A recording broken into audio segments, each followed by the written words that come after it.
Excellencies,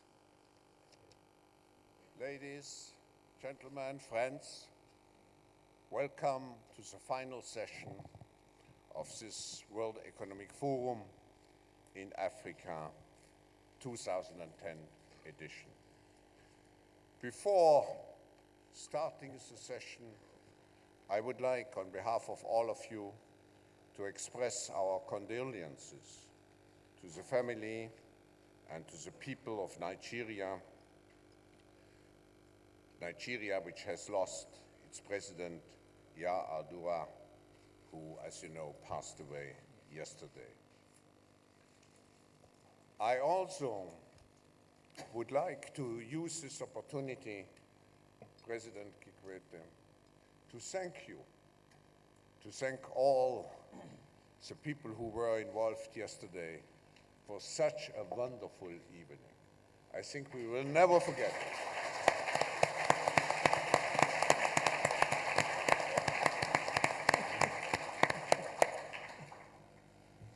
I just proposed to the President that we have a continuation of this evening, of yesterday's evening, this evening.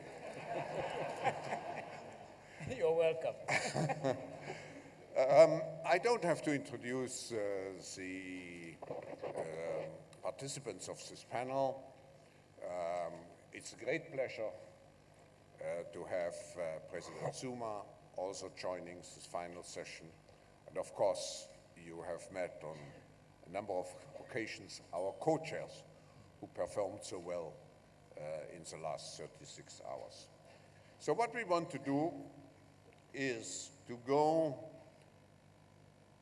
immediately into a discussion round, and I will ask questions which are very related to the specific function and experience of each of the panelists here. And let me ask you, President Kikwete, there was a lot of discussion during the last days about the integration of the young generation, the importance of young leaders, young political leaders, the competition which you have by a growing economy in terms of crowding out the best talents. Now, my question to you is, what can Africa really do to nourish the future generation of political leaders?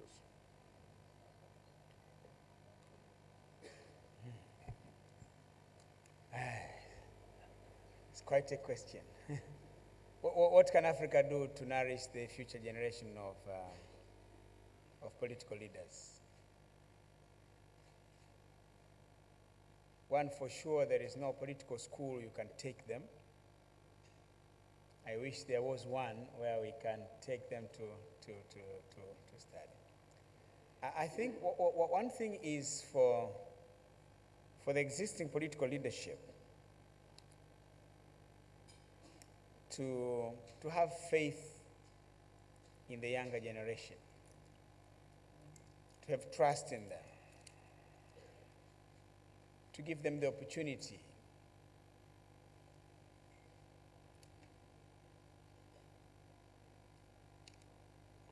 let me take my example. I had interest in politics, but student politics. And then party politics. I was in the youth movement. I was student leader in school, the university. But after finishing university, we were given the opportunity to work with the party, to continue as member of the youth league of the party. But our founding president, the late Mwalimu Nyerere, identified some of us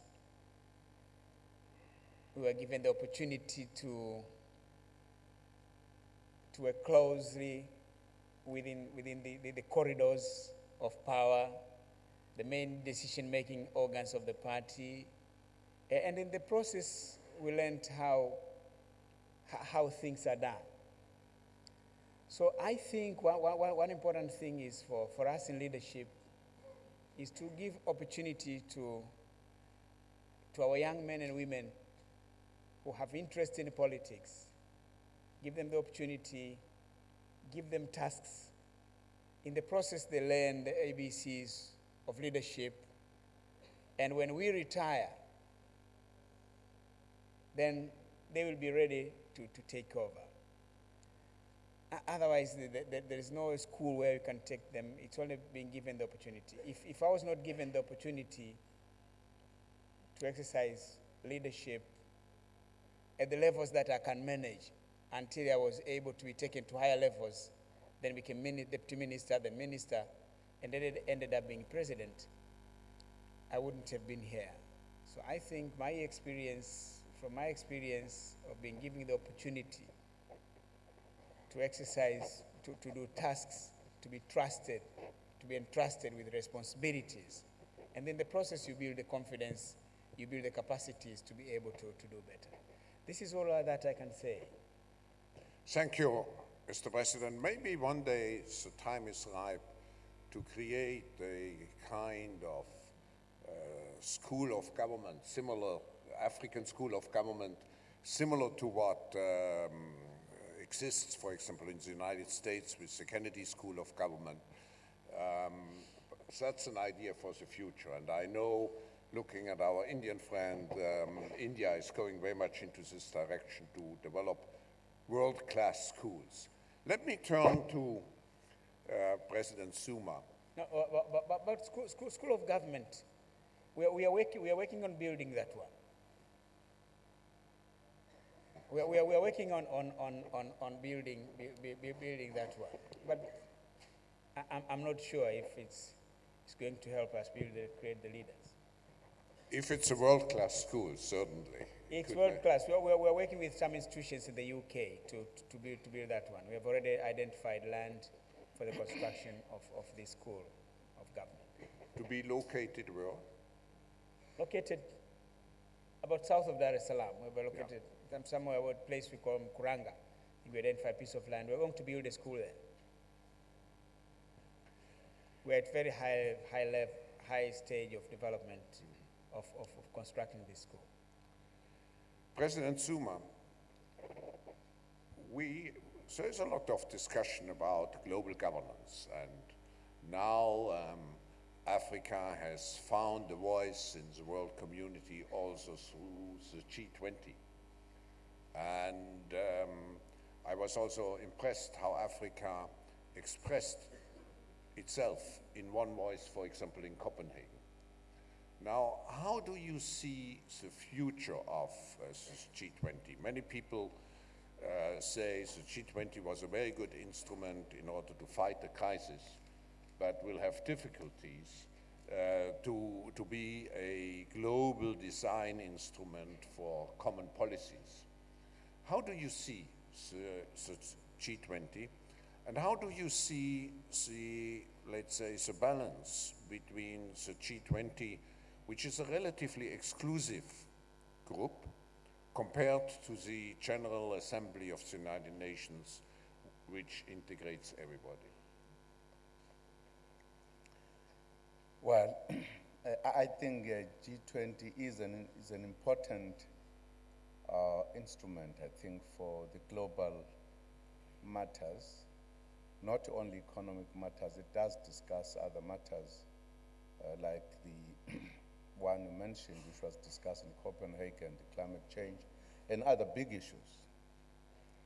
But I think the emergence of many organizations like G20, I think it indicates the need globally to change things, to reconfigure old organizations, which is important in terms of accommodating other countries, particularly the developing countries, that have not been having a say in critical institutions that exist multilaterally in the world. The G20, I think, is beginning to meet that kind of challenge. As you know, of course, G20 does not have sufficient representation from Africa. And therefore, this very important region is underrepresented there. But I think it is in the process of accepting the reality of reconfiguring the institutions in the world. But also, I think it reflects the UN itself, that UN as an old institution, it does need to reform. You would not have needed perhaps a G20 if the UN was, in a sense, in keeping with the challenges and the issues of today. I think the UN tends to stay to the old kind of system that existed in the 40s. The world has changed. It's not changing. If anything, it is resisting to change. And therefore, because there are pressing issues, you have to have this, the G20, for an example. As you know, before, it was G8. But it was rather too narrow. And I think the fact that there was G8 plus 5, it indicated this need. I think now there has been an acceptance that we need a G20, which, in a sense, reflects a little bit broader representation than G8. But is that sufficient? Enough? Of course, some people say almost the broader representation of middle economic countries are now represented. So therefore, you can say there is a representation. There are regions. Are they represented sufficiently? I don't think so. I think Africa is one more critical example, not just in G8, in a number of institutions. Africa still falls very short of the representation. But I think what we should recognize is the current demand of globalization, that you cannot just say we are globalizing in many other things, but not in organizations, institutions, and in terms of representation. So whilst one would say it's a very important thing, it is giving us an opportunity, it has addressed the issues, as you have said, of the financial crisis, for an example, worked out quite important issues, but it is a direct challenge to a multilateral institution that governs the world, the United Nations. I think we should realize it's an outdated institution. It needs new representation. That's what G8, in my view, represents. In the context, if I just may follow up with one question, in the context of the G20, you have seen a kind of coalition emerging between China, India, South Africa, and Brazil. How do you feel about it? Is this, let's say, a kind of structure which will be very predominant in the future? Well, definitely yes, in this sense. Once again, I think the emergence of India, China, Brazil, South Africa, I think indicates the reality that there are emerging countries, emerging economies, which are not just there in theory. I think the emergence of these economies does make an impact in the economic life of the world, does indicate that the South is indeed emerging as a powerful market, as a powerful area. You cannot ignore it.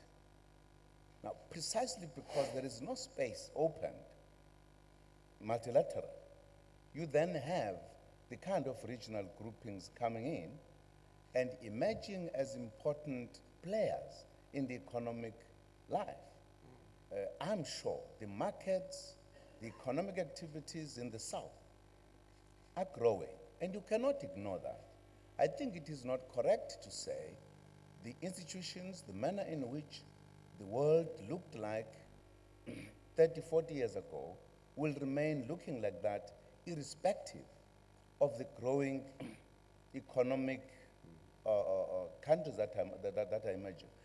And if, therefore, they are not accommodated, so to speak, you are likely to find a tendency where they'll be coming together because they are in a same kind of basket and therefore disadvantaged, not being in a position to be part of a decision-making about the affairs, and yet their economies are growing. You are likely to find those ones growing, and if it is not properly handled, you might find those becoming more dominant, but with the kind of structures where they are not taking decisions, that might lead to other kind of things where they might feel we need to establish our own powerful institutions. I think we need to be careful that we balance things in terms of the organization that represents the regions of the world. Thank you. Jürgen, you were participating in many discussions on agriculture, and agriculture is a decisive element for Africa's future. And I think particularly in the context of Tanzania, the Kilimo Kwanzana, I think, Kwanza project.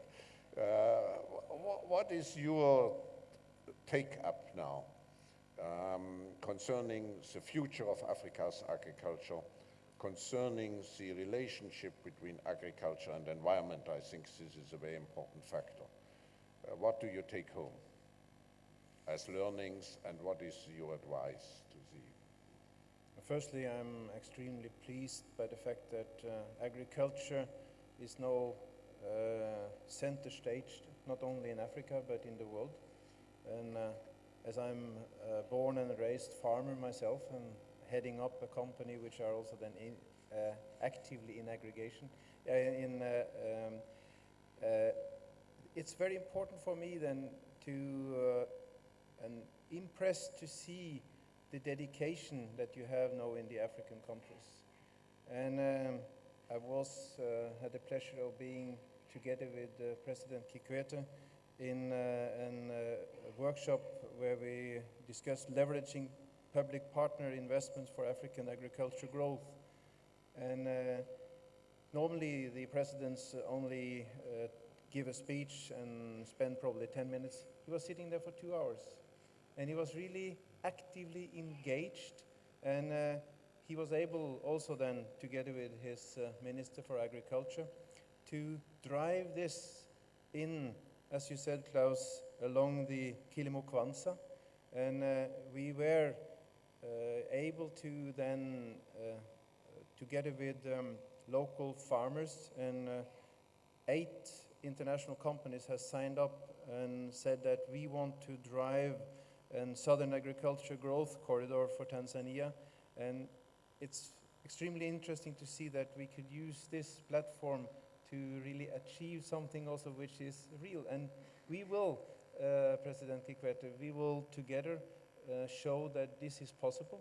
And we will then report on this in the next month to come. And I'm extremely pleased by the dedication. And that's what we need, dedication.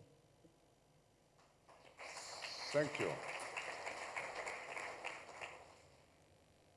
Now, Madam, you are so committed to the issue of urbanization. That's your UN task. And Africa has one of the largest urban centers in the world. Do you think that enough attention is given to this issue, particularly in terms of finding solutions for sustained urban development? Thank you. Let me reiterate that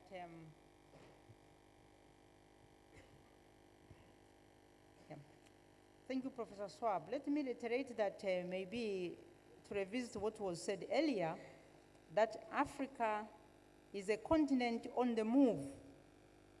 37% of Africans have now crossed into cities and towns.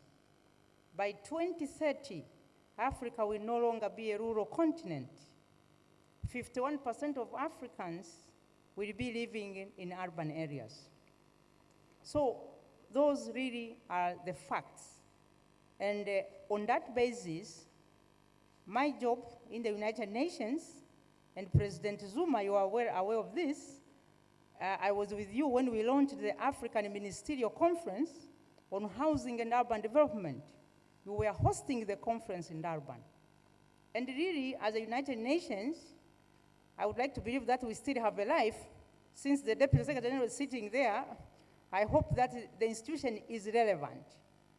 But in the case of urbanization in Africa, for example, it took me as a street campaigner to get President Chisano to table the issue at the ministerial, at the summit. Because the awareness of what I would call rural romanticism, that Africans are going to remain happily as indigenous societies in the countryside, is not borne out by the facts. Like all peoples, there is economic transformation. And particularly now, with the leadership doing what is right, focusing on agriculture, it means even more Africans will not be needed on the farms. I think, Ole, you know very well that with agricultural productivity, people have to move out of farms. So I would like to say that these people are now coming to urban areas. It is true that also in Africa, here I have to hasten to add that we have what we call premature urbanization. Urbanization that is not accompanied by agricultural productivity. So we have food shortages, we don't have enough employment in the cities, and the rest you know. So yes, I would like to put it very briefly that we have therefore to foster a balanced territorial development. We have to invest in the rural areas, but also promote the urban sector. We cannot ignore the majority of our people now languishing in the slums and squatter settlements. In this regard, I note, for example, Prime Minister Raila Odinga, with whom we have been working in Kenya on the Kenya slum upgrading program. Because in Nairobi, 1/3 of the people live in one settlement called Kibera. So I would like to say, therefore, with the leaders of Africa, only the leaders, Professor Swab, can make a difference. In the case of Kenya, I asked the president to be the patron of our slum upgrading program. Because if they are not in the driver's seat, you cannot move to scale. There is a lot of goodwill, civil society, women groups, youth groups trying to improve the situation. But unless the leaders of the land are in the driver's seat, we shall not get the investment we need to foster a balanced territorial development in terms of infrastructure, in terms of developing secondary towns, what we call rural growth nodes. Therefore, these agricultural corridors, which you are developing, they will need urban centers. Because if you don't have secondary towns, if you don't have a market for agricultural surplus, everybody will have to remain as a peasant. So basically, it is about investment, but about leadership and understanding, not to romanticize that everybody will remain as an indigenous person.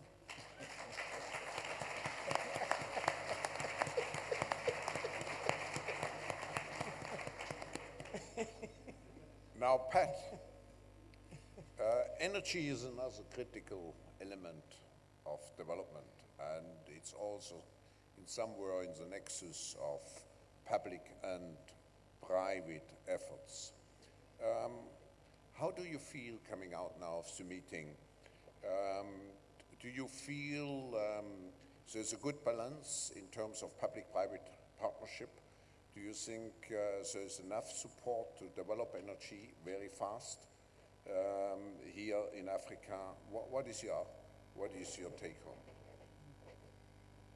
Klaus, it's well known that Africa is blessed with wonderful resources for creating energy, from oil and gas, 10%, over 10% of the world's oil and gas reserves, and that's a growing percentage. We have wonderful hydro potential in parts of the continent, and we have a whole new ballgame to play in terms of green energy. We have ideal conditions for solar in various large tracts of the continent. Hydro again, even biofuels, carefully on biofuels, because we don't want to get into the food security debate, but there are opportunities. Mozambique is a wonderful opportunity where biofuels can be produced without negative consequences. But to your question, too much of the energy, particularly in the hydrocarbon energy, is exploited by exporting it. It's done by foreign investors and taken to the United States and Europe and other parts of the world. And Africa has 1 billion people. The market for the energy products of that nature should be in the African continent.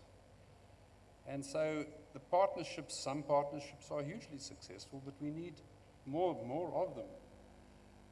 Again, I say we tend to spend too much time and our energy focusing on all the barriers, and I think the much better model is to focus on real investments where there are energy sources, there are markets, and use that business investment decision to remove some of the barriers that are preventing these partnerships that are absolutely critical. So we need the political will, and I certainly get much more of a sense of that after the last few days. We need the business will. We need the visionary leadership. Thank you.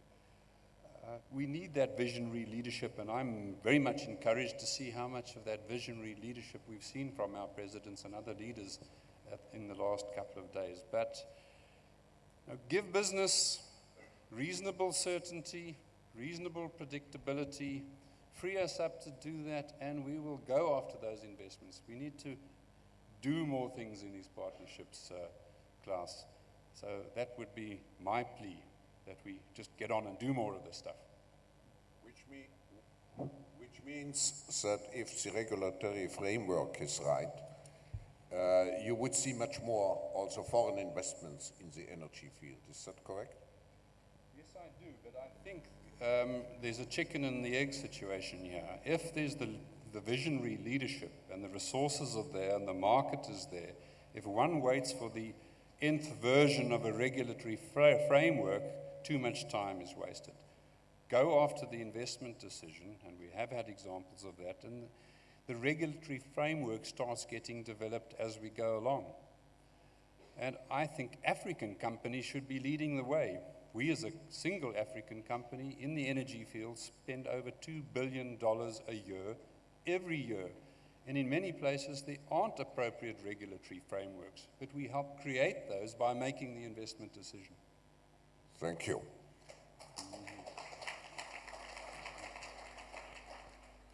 Ajai, when you compare India and China, both are substantial partners, but I know there was a dinner taking place about Indian-African partnership, and some criticism were, or I would say not criticism, but some comments were made why the Chinese are more successful in Africa compared to India, which is a much more closer neighbor, which has the same growth rate. So what can be done, in your opinion, to enhance Indian-African partnerships?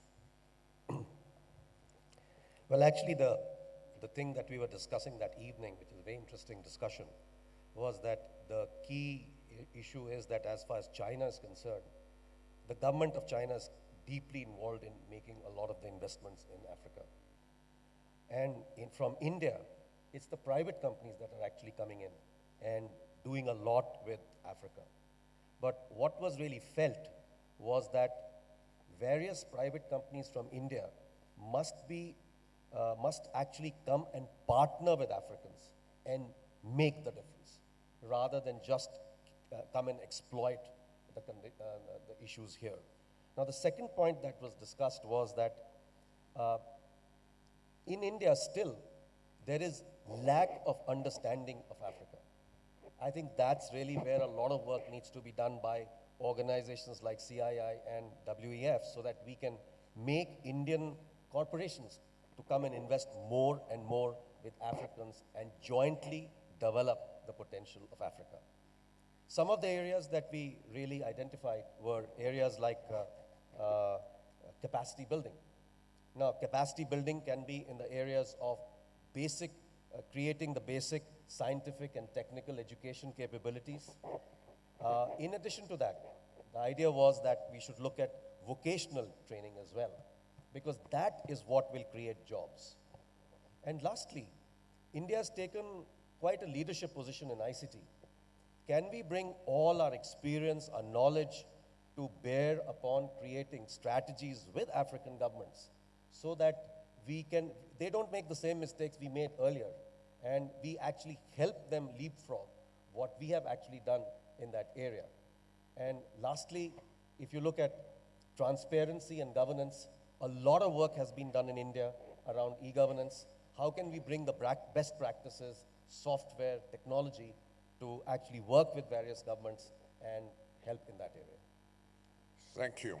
President Kikwete, one of the role models for possible regional cooperation is the recently signed East Africa Common Market Agreement. But when you look at those agreements, it requires the willingness of national governments, at least in the medium and long term, really to give up parts of national sovereignty. Now, do you feel that the African governments are really ready to go into the direction of a much more regional approach, even if it entails to give up some parts of sovereignty? African governments ready to give up part of the sovereignty? I can say yes, because in the whole of Africa, you find there are regional economic groupings.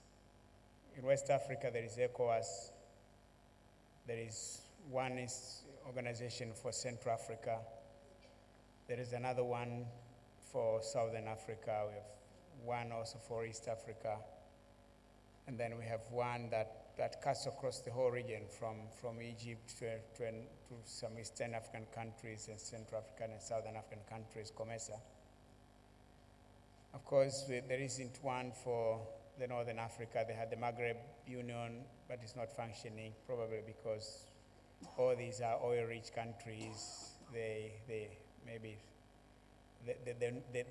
don't need to come together. But so itself coming into regional integration is a expression of readiness to give up sovereignty to some extent. So what have we been doing in East Africa? We agreed, we moved from cooperation to integration, and we agreed our entry point is going to be the customs union. We removed tariffs for goods crossing the borders. We erected a common external tariff.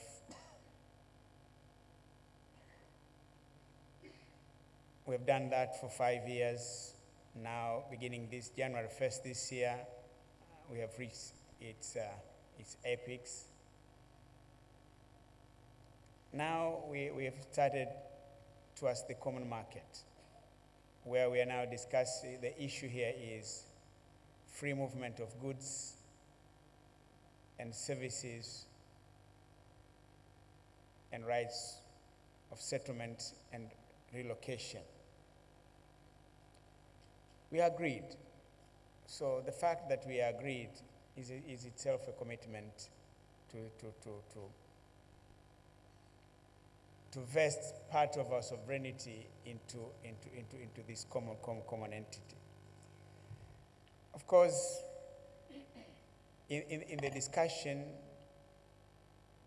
you'll have, there are some things that are easy, there are some things that are not easy, but you have got to move slowly, or you have got to move judiciously.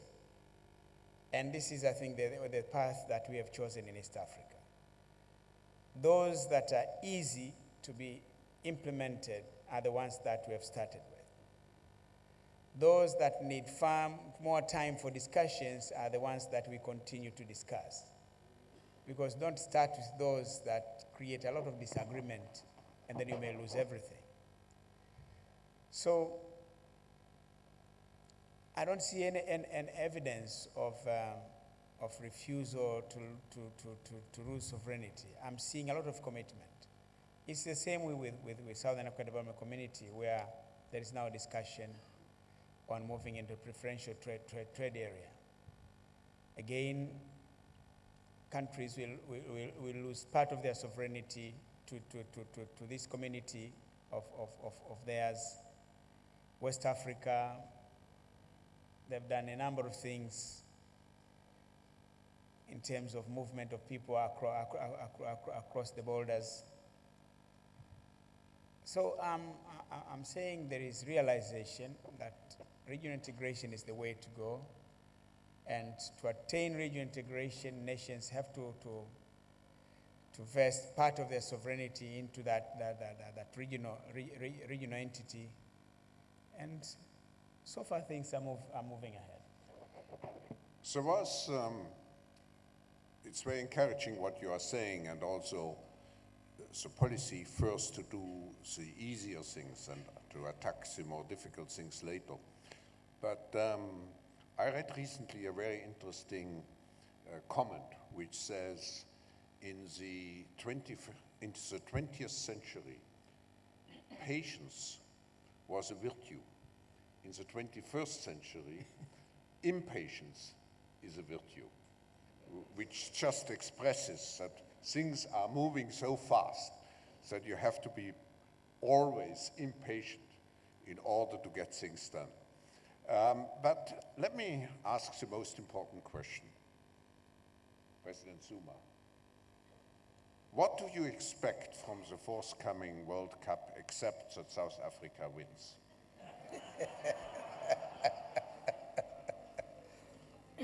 And to substantiate a little bit my question, I mean, it was a very important global event. How much do you feel those events are useful, even necessary, in order to mobilize national energy behind a specific purpose? Of course, you will appreciate that the first important thing is that South Africa must win the World Cup.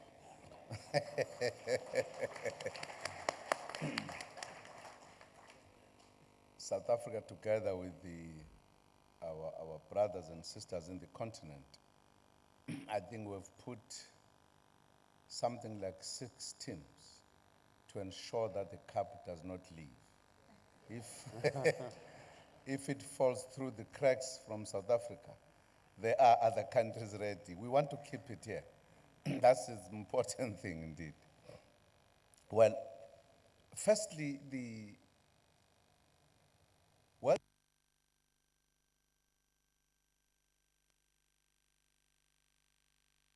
as it always does, into any country that it goes to, it brings in new economic activities, because a country has to prepare itself, and therefore it has to invest in the infrastructure and other things. This is what we have done in South Africa. I think since the announcement was made that we're going to host, we started working in preparation for hosting the World Cup. We invested in the infrastructure, very specifically related to the World Cup. We built a new stadium, and we have invested on a number of other things in anticipation to receive the world. That investment has been so important that when there was the economic meltdown, it actually helped to cushion the South African economy, because there was an investment on an important area. We therefore said to ourselves, what happens when the final whistle is blown at the end? What will remain as a legacy?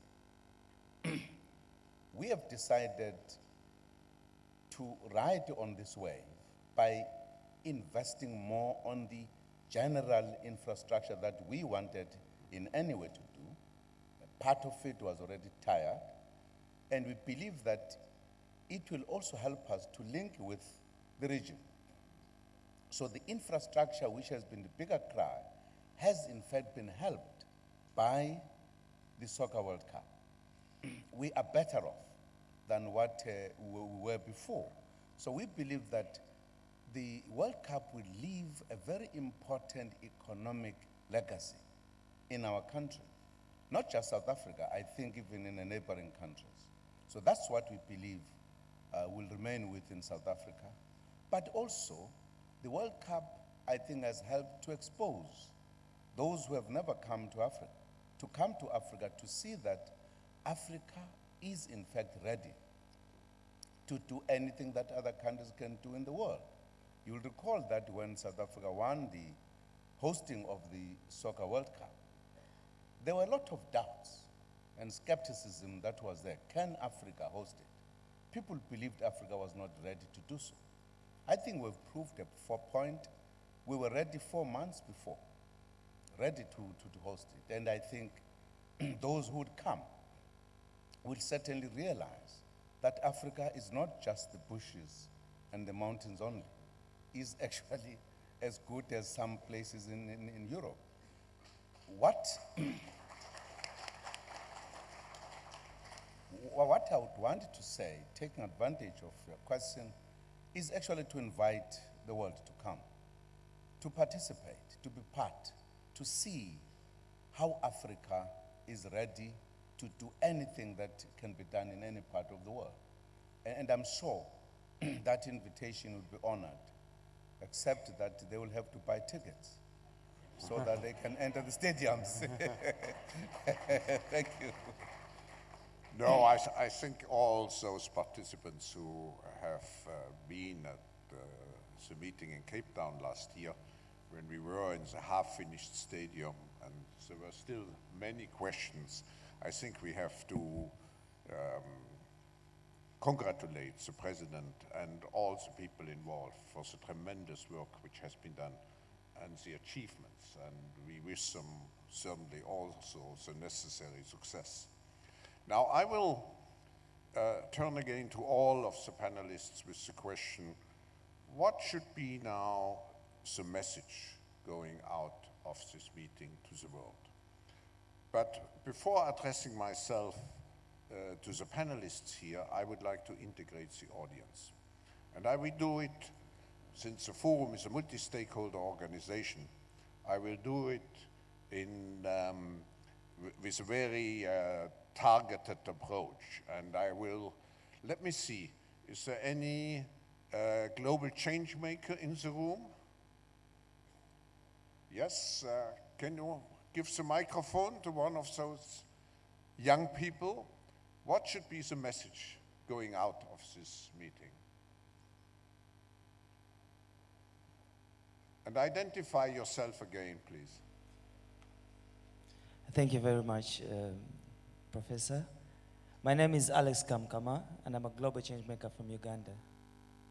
A few minutes back, we had a meeting with Professor Schwab, and we were telling him how appreciative we are of being invited to this forum. We've interacted with many gentlemen and ladies, and we've learned a lot. Ladies and gentlemen, we are looking up to you. We want to be where you are, and even better. We plan every day to make our lives better, to make the lives of youth out there better. And thank you for inspiring us. We are so glad and proud to be here. Thank you. And what should be the message going out of this meeting? Yes, our message is one. When we're up here planning, we are planning on higher levels. Let us start thinking about the people in the communities. When we're talking about extreme poverty, let us look at families who have taken days without eating. When we're talking about health care, let us look at villages where you have to travel miles to get services. When we're talking about economic empowerment, let us look at the programs, the structures we are really designing. Are they really reaching the people we want to reach? Or are we just using protocol and words of higher governance? Ladies and gentlemen, let us put ourselves down to the ground and think high up there. Thank you very much. Thank you. Let's give the floor to someone from civil society. I always felt civil society has a strong voice. Ah, here is one.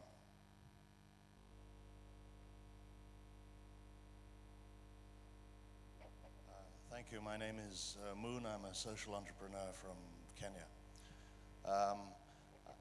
I think the strong message going out from this forum should certainly emphasize the fundamental importance of developing the agriculture sector in Africa, and most especially the smallholder agriculture sector. But I think also we need messages about how we make that a reality. And I would plead that we put a lot more resources behind, first, the development of technologies and solutions which are suitable for smallholder farmers across the continent. And secondly, that we put a great deal more resources, both governmental and private sector, behind developing the market, behind promoting the adoption of these technology solutions.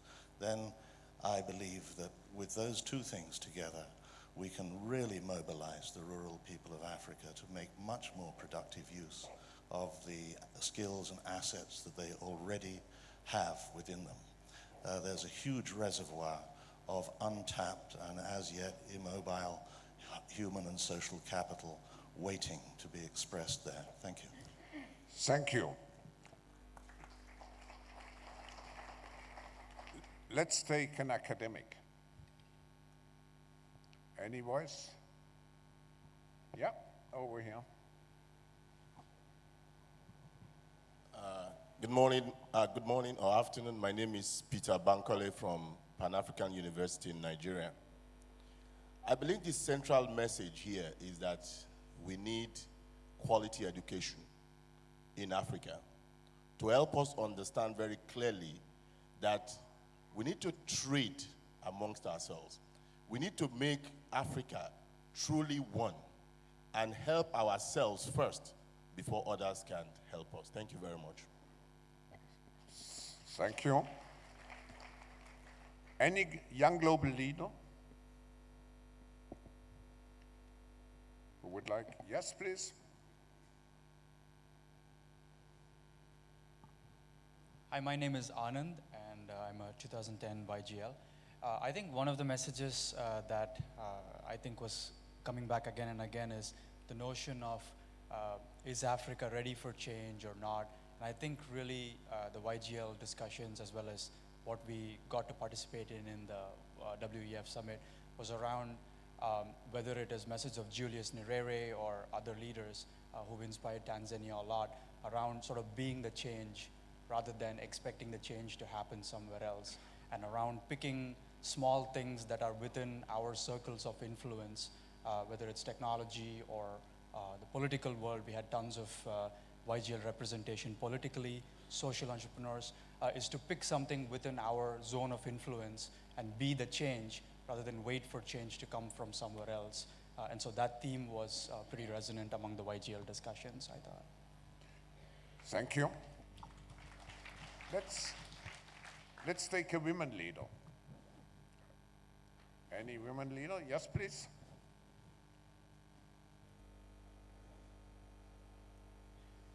My name is Asha Rose Migiro, Deputy Secretary-General of the United Nations. Last night, I danced in tune with His Excellency President Zuma. But this morning, allow me to respectfully differ on the relevance of the United Nations. And this is also by way of message. The United Nations provides the multilateral setting where we come together to address global issues of our time, be it climate change, food security, financial crisis. And as I leave this meeting, I see that the United Nations can provide once again that stage where we will recommit ourselves to improving the state of the world. And all the problems that we got occasion to discuss, be it the girl effect, investing in the girl, be it the question of leadership, which was led this morning by Tumo Makabu, all these can be taken up at the level of the United Nations, working together with member states. We do realize that there is a challenge for reform, and I want to believe that President Zuma is talking about the reform of the Security Council. This is something that is going on at the intergovernmental level at the United Nations right now, and the UN Secretariat stands ready to support member states in that regard. Thank you. Thank you very much, Secretary-General. I think it was a very important point. Let me turn, is there any social entrepreneur in the room? Social entrepreneur? Yeah, here. Can you?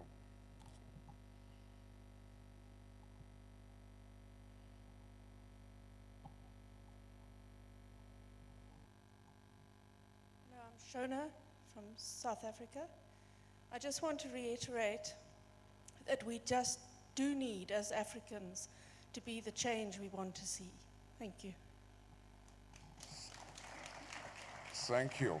Let me now turn to, no, I forgot. I should take a foreign investor. I think it's very important to have a foreign investor.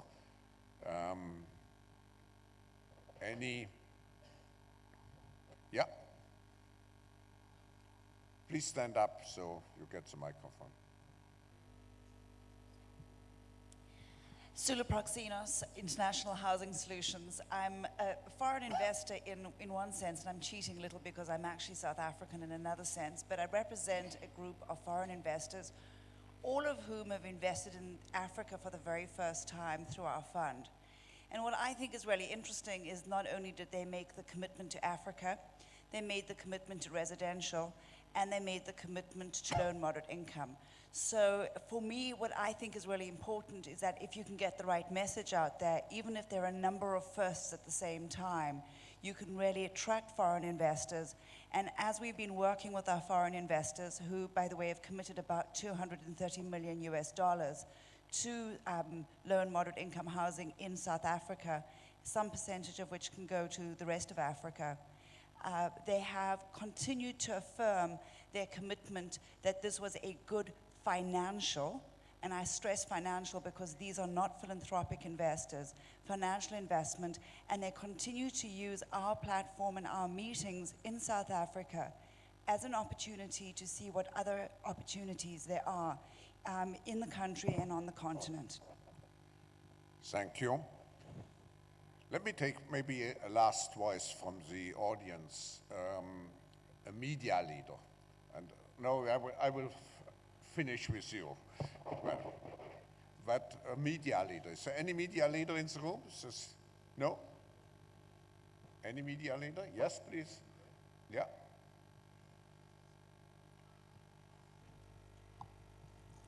My name is Mkumbwa Ali. I'm with the Daily News in Dar es Salaam. I think the message that we expect from, that we want to put out from this meeting, from the point of view of media, is that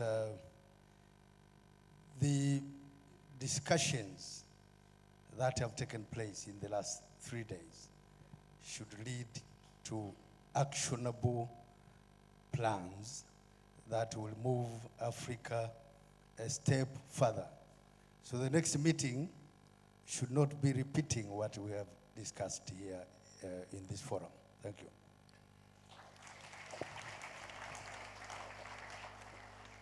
I would like to add as my own wish to the media, having followed Africa now for 20 years, there is still a very deep misconception about Africa in the world.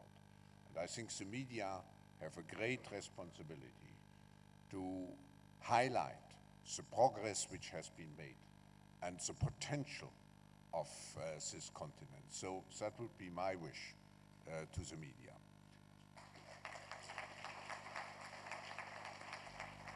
But now the final word from the audience. And please.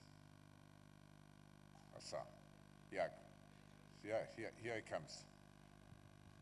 Yes, thanks. So strong, I would like to pay tribute also in your capacity as the chair of our Africa Council in the World Economic Forum. Clause, that belongs to Ms. Michelle, but I am a member of that Yeah, council. yeah. I'd like to use the opportunity that we have with the private sector and the great leaders of the continent to stress the fact that in rethinking Africa's growth strategy, it really has to be about jobs now. It really must be about jobs. And if we find a common agenda around growth that delivers jobs, then the role of government would become clear as the facilitator and the enabler and the remover of all the blocks that stand in the way of private sector. And then private sector will understand that they will miss out big time if they do not learn the lesson that Africa can surely deliver incredible opportunities. It happened with the telecom sector. Don't let the energy sector pass you by, or any other sector, particularly agriculture. It's about jobs. Can I follow up with one question? There was relatively little discussion about the role of the international development organizations in Africa, and you are deeply involved. Can you just say one word about it? I think the most important word is that everyone's got to change. You can't do things the same way. And so as the governments change, as the private sector changes, and as the citizens take a greater responsibility and role in pursuing their destiny in Africa, the development institutions will have to change accordingly. And I think that that change results in a greater sense of ownership of the development agenda by the citizens. And social accountability must be at the heart of everything we do on the collaborative partnership agenda. The World Bank is going into this direction. Oh, definitely. I'm responsible for Africa region, and that's the way we're thinking. Exactly. Now let me turn to the panel. And Ajai, do you want, what is the message you feel should go out of this meeting? Well, Klaus, when we started our company, what did we say? Let's take a bunch of young people and put their minds on fire, and the rest will happen. So I think fundamentally, what I would like to say is that we should believe in the demographic dividend of Africa and make human capital capable, and then entrepreneurship will take over. Pat? Klaus, mine builds on what Ajay has said. We need to believe more in ourselves. Of course, we need the world to help us. We have our challenges. But as we've seen from the financial crisis, the Western world doesn't have all the answers. I think the critical elements to unlocking Africa's potential are less to be found in the banking halls of the United States and the committee rooms in Washington and in the government offices of Western governments, and more to be found in the street markets of Lagos, in the township saving schemes of Soweto, what's happening outside in this wonderful country in the streets of Dar es Salaam. Let's see more of that type of thing happening, and we will then create the jobs that you so correctly point out. This is what we need to grow. So my message, Klaus, is Africa needs to believe more in Africa. Thank you. Madam Tibaijuka. Well, I think that as by way of summarizing such a rich discussion coming from African leaders, I can only go back to the founding father of this nation, Mwalimu Nyerere, when he said, and I quote, "We should be running while others are walking," end of quote. So I would like to say that that philosophy still holds for Africa, but the question is, are we walking the talk?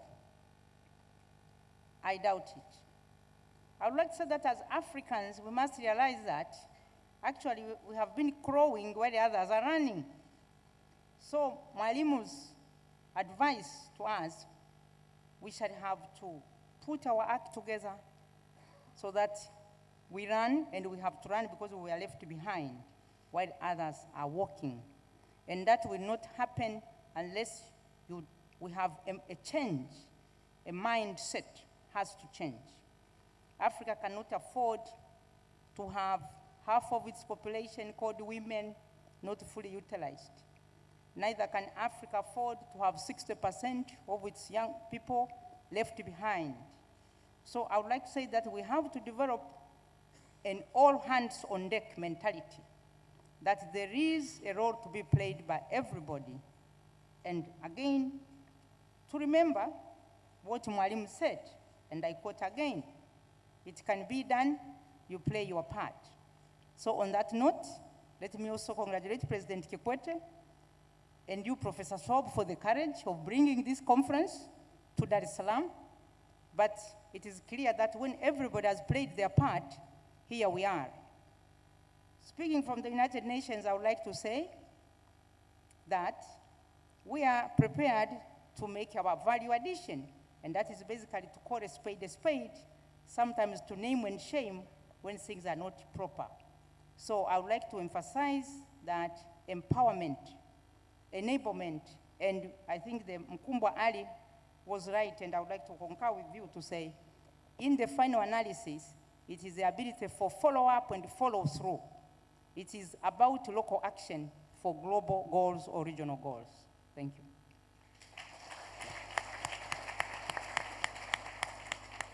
Joergen? As I said in my opening message, that it's extremely excited to see the dedication from the politicians here, not only in Tanzania, but in Africa. And we also all have heard about the importance of agriculture and farming. I think takeaway, and for me, it's and all of us to accept and understand the fact that farming is business, the whole chain in it. And for me, takeaway is put words into action. Thank you. President Zuma. Thank you. First, I can't leave the United Nations unattended to. No, the only point, we are not saying United Nations is useless. I think it does a lot of things. Not only the Security Council, there are areas that need to be looked at differently. I came across a very serious experience as a mediator in Burundi on the conditions that have been put. What are the things that the UN will then send its troops to maintain peace where there is peaceful agreements? The conditions are outdated, are 1994 conditions. We had to create an African force because United Nations refused. Well, they've got very specific conditions. Just to illustrate that it's not just Security Council only. There are many things in the UN that needs to be changed. Of course, the Security Council is critical because that's a final decision making. I can't explain why people can't change. Why do they hold to the veto power on their own and nobody else? Why should we need the veto power now? I mean, those matters need to be looked at. And if those matters are not looked at, then bigger players of the globe will come together and take certain decisions. So they are undermining the very institution. That's a point I was making, my good sister.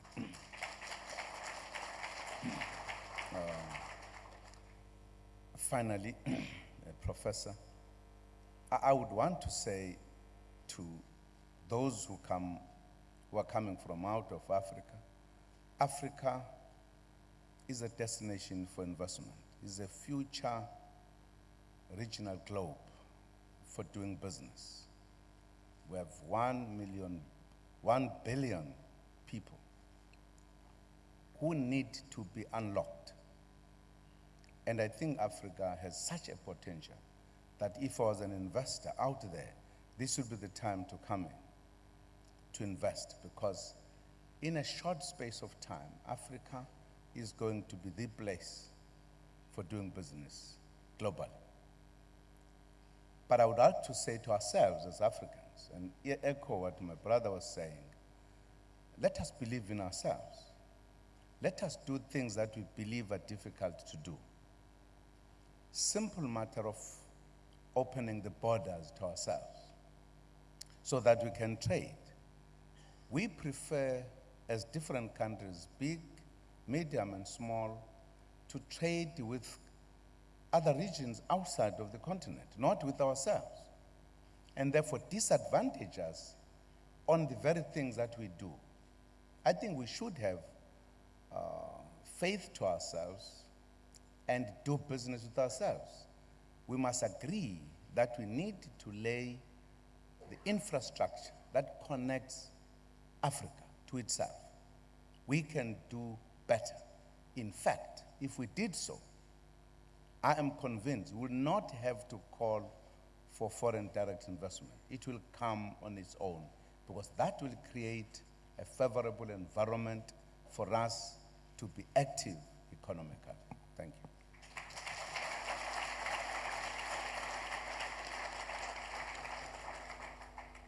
And now to our host, President Kikwete. Well,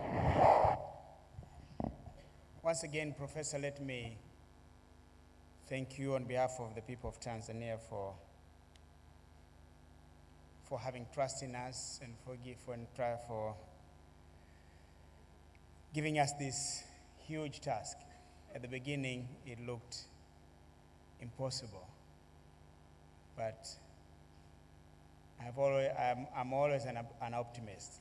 I say nothing is impossible, everything is doable given the right conditions. So thank you very much for giving the honor of hosting this World Economic Forum on Africa, which for the first time is being held outside Cape Town. I thank also President Zuma for not taking offense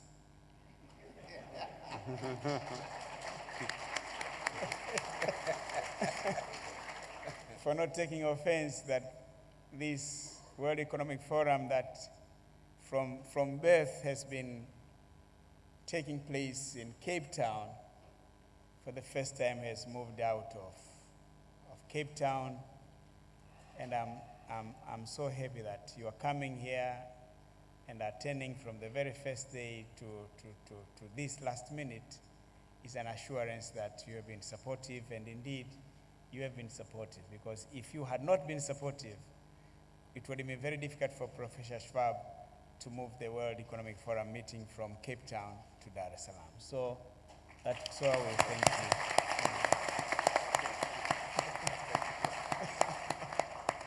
Because it has been an experiment. Can this conference be held outside Cape Town? So I think what we have performed has really given credence that it can be held outside Cape Town. If Dar es Salaam has been able, I'm sure there are many more bigger towns, better resourced than Dar es Salaam, which can host this important meeting on African economic issues. Well, with regards to what is the message, I would simply say that reading World Economic Forum committed to improving the state of the world. That's the message. I would like to say that with regards to Africa, the World Economic Forum should continue to work towards moving Africa from the periphery of the global economy to the center of the global economy.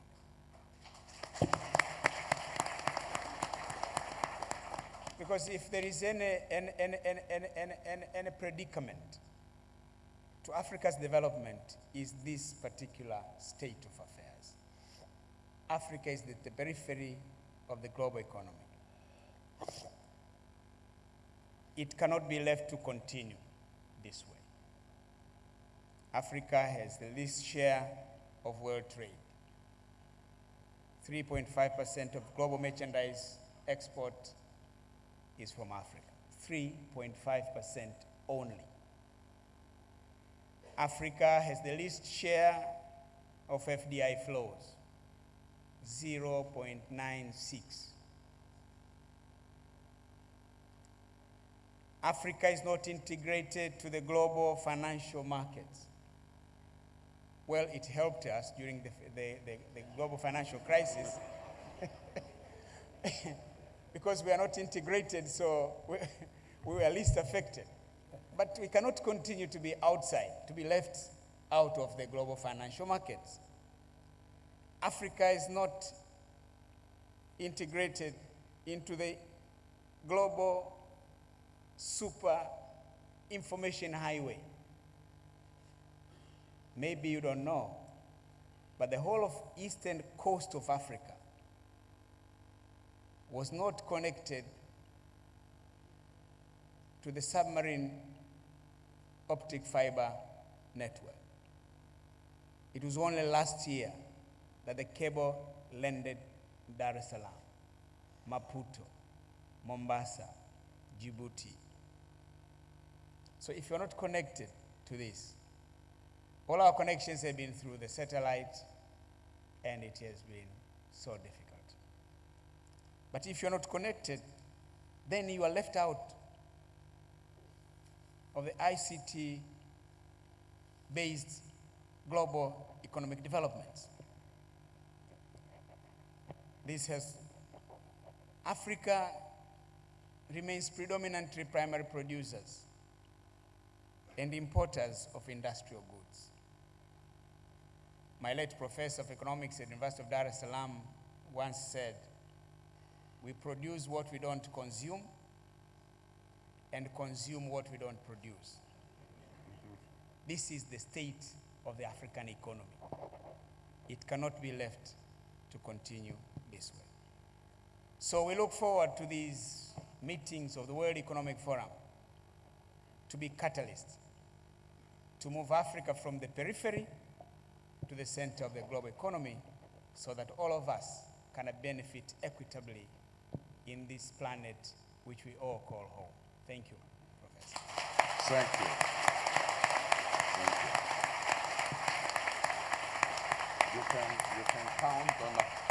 You can count on our commitment. Thank you. May I now ask the brains, the soul, and the heart behind this meeting, Catherine Tweedy, to close our summit here.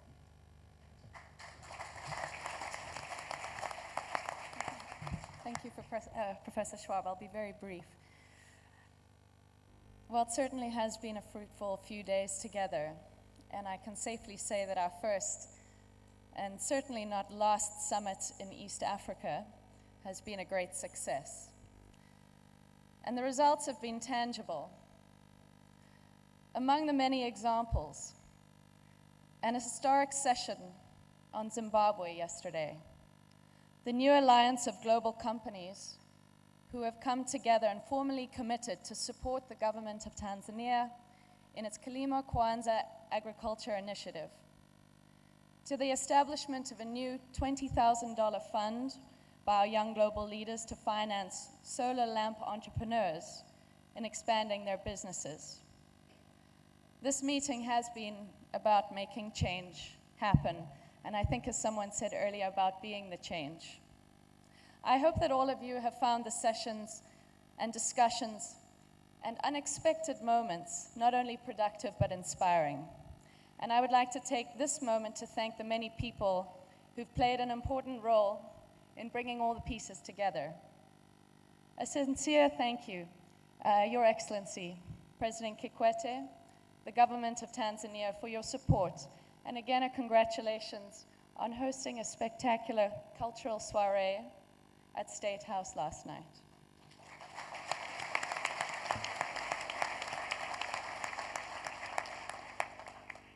To the city and people of Dar es Salaam for being gracious hosts and for being very patient with us, the Tanzania Police Service for their seamless operations, and to the more than 60 students who volunteered their time.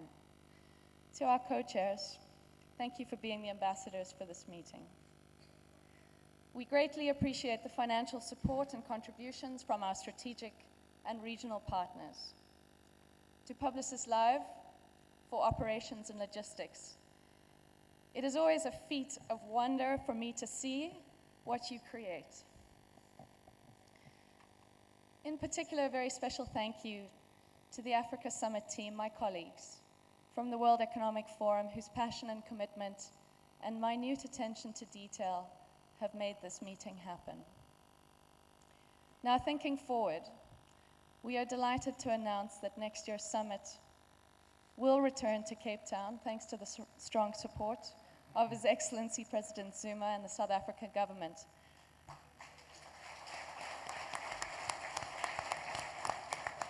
And we hope you will all join us in 2011 from the 4th to the 6th of May. But for 2012, we very much look forward to exploring new locations again, given the incredible success of this meeting. And while we're on this topic, I would like to wish President Zuma and South Africa the very best in hosting the FIFA 2010 World Cup in just over a month. I know that it will be a great success. As a very proud South African, I look forward to being there myself in person, and I hope that many of you will be joining us in celebrating this very historic moment for our continent. Unfortunately, I can't say I'm biased as to who I would like to see in the final. On behalf of the World Economic Forum, thank you for being here with us this week, for your valued contribution. I wish you safe travels and very much look forward to seeing you next year. Thank you.